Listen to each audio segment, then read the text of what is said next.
বিধানসভা ভোটে বিজেপিকে দুহাত তুলে আশীর্বাদ করেছে বাংলার মানুষ। দিকে দিকে জয়ী হয়েছেন বিজেপির প্রার্থীরা। উচ্ছ্বাসে মেতেছেন বিজেপির নেতাকর্মী সমর্থকেরা। তবে কোথাও কোথাও বিজেপি কর্মী সমর্থকদের একাংশের বিরুদ্ধে তৃণমূল নেতাকর্মীদের মারধর বা তাদের বাড়িতে হামলা এবং পার্টি অফিস দখল করে নেবার অভিযোগ উঠেছে। যদিও বিজেপি নেতৃত্ব অবশ্য দলীয় কর্মী সমর্থকদের কোনো রকম অশান্তিতে না জড়ানো এবং শান্তি শৃঙ্খলা বজায় রাখার নির্দেশ দিচ্ছেন। এবার অশান্তি রুখতে সক্রিয় ভূমিকা নিতে দেখা গেল বীরভূমের সিউড়ির জয়ী বিজেপি প্রার্থী জগন্নাথ চ্যাটার্জিকে। এক মুসলিম প্রবীণের সামনে রীতিমতো হাত জোর করে ক্ষমা চান তিনি। তাকে নিরাপদে বাড়ি ফেরানোর ব্যবস্থা করেন। একই সঙ্গে যাতে ভবিষ্যতে আর কোনো অপ্রীতিকর ঘটনা না ঘটে তার জন্য পুলিশ প্রশাসনকেও এলাকায় পিকেটিং বসানোর নির্দেশ দেন। পাশাপাশি আরও কয়েকজন তৃণমূল কর্মীর পরিবারের সদস্যদের সঙ্গে কথা বলেছেন তিনি। আসুন দেখাই আপনাদের ভিডিওটা। আমি বলেছি তারপরে কিছু হয়েছে এমএলএ স্যার এই যে আমাদের নতুন এমএলএ সাহেব নতুন এমএলএ স্যার কথা নতুন চাচা আপনি নিশ্চিন্ত থাকুন, আমি খবর পেয়ে ছুটে এসেছি, কিচ্ছু হতে দেবো না। এখন হয়ে গেছে, আমার তো আর কিছু করার নেই। ঠিক আছে, হয়ে গেছে যখন আর কিছু, আমি তৃণমূলের কি দায়িত্ব আছে? আপনার ছেলে টেলে আছে নাকি? ছেলে কি ভাইপো কি নামটা বলেন। কি নাম?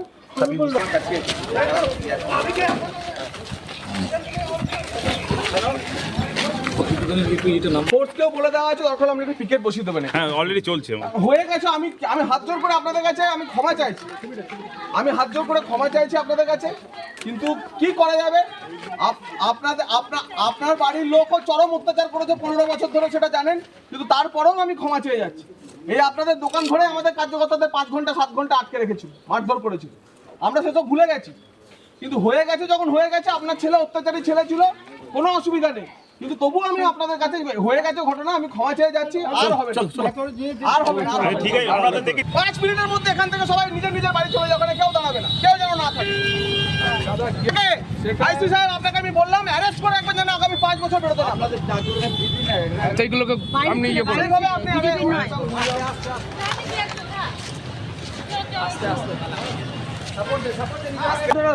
আপনারা ভিতরে যান। ওকে হাতে বেচা, ওকে হাতে বেচা। পার্টি অফিসে গিয়ে পতাকা যথাস্থানে রাখবেন, অন্য কোনো পার্টির অফিসের সামনে মোবাইল নিয়ে কি করছেন? ঠিক আছে না, পরিবেশ তৈরি করা। আমাদের ব্যথা আছে। এই বীরভূম জেলাতে 2 মে থেকে 5টি খুন হয়েছিল, প্রায় 50 জন মহিলার গায়ে হাত দেওয়া হয়েছিল, কিন্তু আমরা সেসব ভুলে গিয়ে আমরা তো বলেছি অপরাধ এবং অপরাধীর গুণ বিচার করে নতুন সরকার এসে অ্যান্টিবায়োটিক প্রয়োগ করবে।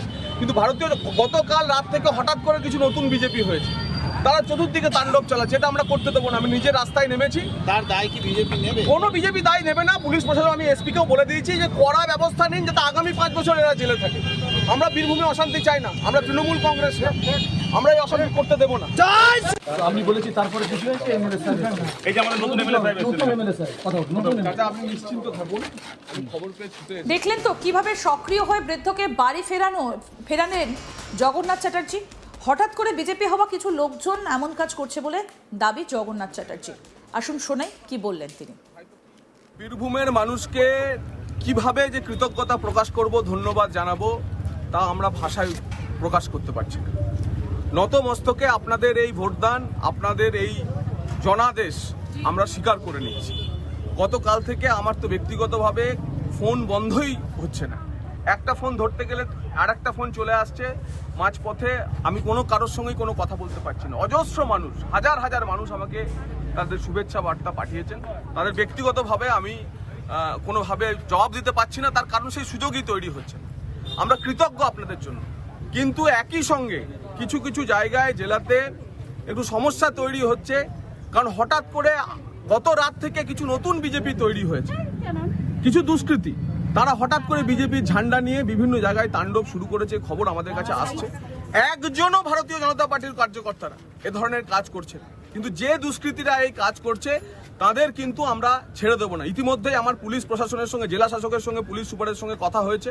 আমরা পরিষ্কারভাবে বলে দিয়েছি যে যেখানে যেখানে এই ধরনের ঘটনা ঘটছে কড়া পদক্ষেপ নিন, এমন জেল দিন যেন আগামী 5 বছর, এই আনন্দ প্রসাদ আগামী 5 বছর যেন জেল থেকে বেরোতে না পারে। এবং ব্যক্তিগতভাবে আমি আজকে বিভিন্ন জায়গায়, ব্যক্তিগতভাবে আমি এখন থেকে আমি বেরোচ্ছি, বিভিন্ন জায়গাতে আমরা যাচ্ছি। আমাদের কোনো কার্যকর্তা যেন দায়িত্ব জ্ঞানহীন আচরণ না করে।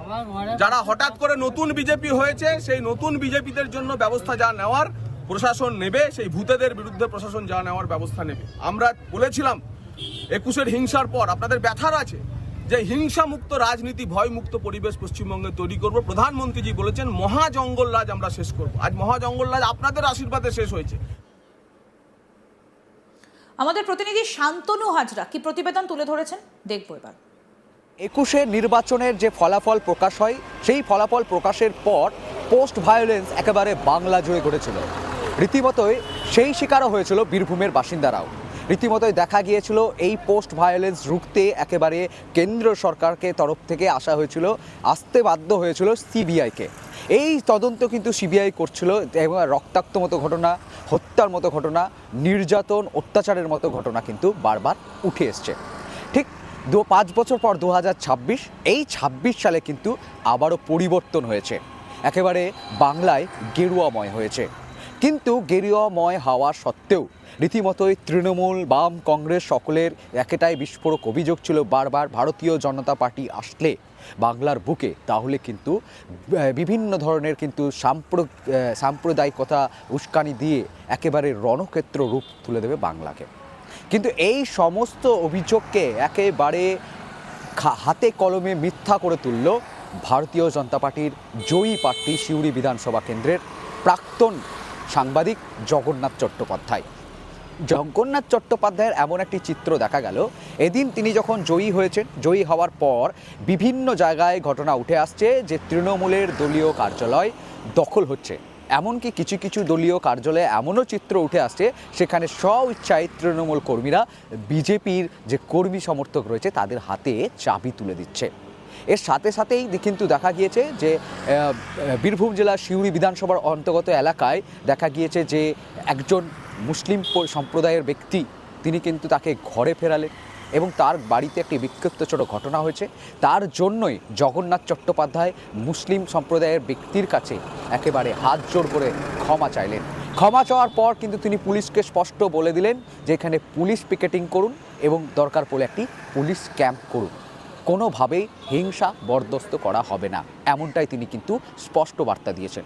সাথে সাথে দেখা গেল উনি যখন এই ঘটনা ঘটেছে তারপরেই দেখা গেল যে সিউড়ি যে মেন সদর শহর, সেই শহরের এলাকায় তৃণমূল কংগ্রেসের কার্যালয়, সেই কার্যালয়ের সামনে গেরুয়া শিবিরের যে কর্মী সমর্থকরা রয়েছে তারা যখন ভিড় জন্মানোর সাথে সাথেই দেখা যায় যে ওখানের যে উপচে পড়া ভিড়, কোনো বিক্ষিপ্ত ঘটনা ঘটতে পারে, শুনে তড়িঘড়ি জগন্নাথ চট্টোপাধ্যায় ছুটে গিয়ে ভিড়কে নিয়ন্ত্রণে করেন এবং তিনি স্পষ্ট বার্তা দেন কর্মীদের কোনোভাবেই হিংসা বা কোনো ধরনের বিক্ষিপ্ত ঘটনা কিন্তু না।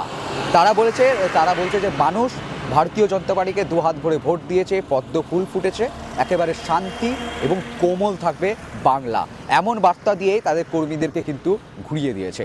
রীতিমতো দেখা যেতে পারে যে যেভাবে একেবারে 2021-এর যে নির্বাচন, সেই নির্বাচনের ঘটনা কিন্তু আর পুনরাবৃত্ত হয়নি, যদিও বা কোথাও হয়ে থাকে সেখানে কিন্তু বিজেপিই মার খাচ্ছে তৃণমূলের হাতে, এমনই চিত্র কিন্তু উঠে এসছে। সাথে সাথে দেখা যাচ্ছে যে এই যে বিক্ষিপ্ত ঘটনা তিনি একেবারে রুখে দিয়েছেন। আর বিভিন্ন জেলায় কিন্তু সেভাবে কোনো পার্টি অফিস দখল ছাড়া কোনো ধরনের হানাহানি, মারামারি, রক্তাক্তের ঘটনা কিন্তু এই মুহূর্তে ঘটেনি এবং পুরো নিয়ন্ত্রণ করছেন বীরভূম জেলার যে বিজেপি নেতৃত্ব রয়েছে, কখনো বিভিন্ন মাধ্যমে বক্তব্য পেশ করে, কখনো কর্মীদের বার্তা দিয়ে।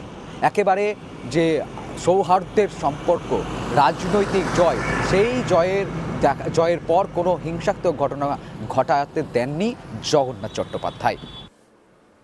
আরও আপডেট পেতে দেখতে থাকুন আজ তাক বাংলা, সাবস্ক্রাইব করুন, নোটিফিকেশন পেতে বেল বাটন অপশন প্রেস করুন।